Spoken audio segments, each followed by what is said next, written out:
Good morning, everyone. My name is YUVRAJ, the lead for compliance and innovation here at YUVPay. And today in this executive briefing, I want to take you through my initiative of putting AI within our compliance team to both save us money and improve efficiency. So AI is the buzzword for the day. Everybody wants to incorporate it, and its ability to revolutionize fraud detection is highly underutilized within our organization.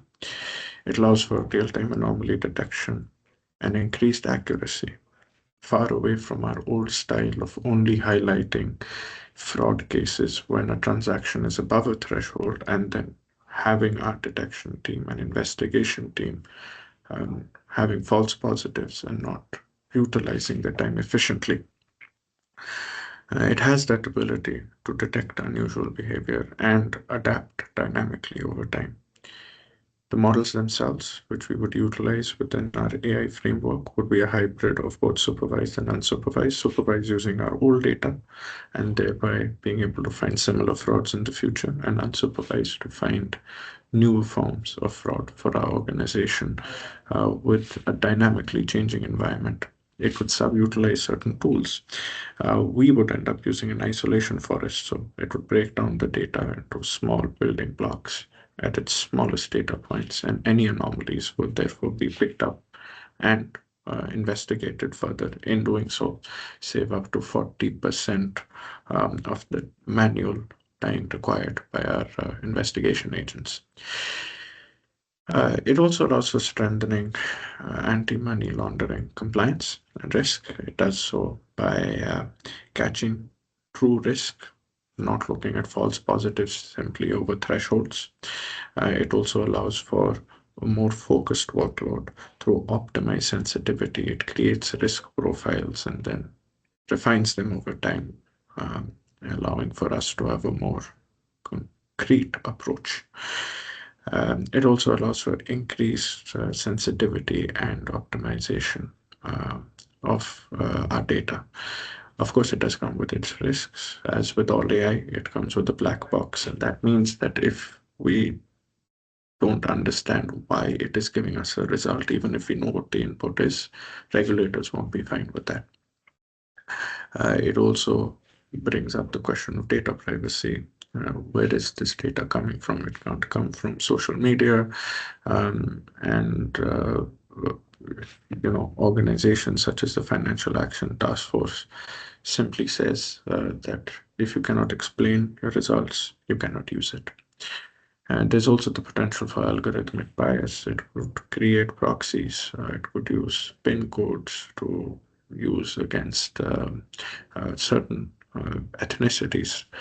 There was a case with Goldman Sachs, which you would be aware of, where when they created the Apple Card, the algorithm was biased because of the data and gave a lower credit limits to women than it did men, which is clearly something that an organization like us would never want to do. So the question is, how do you prevent it? And explainable AI becomes that foundation.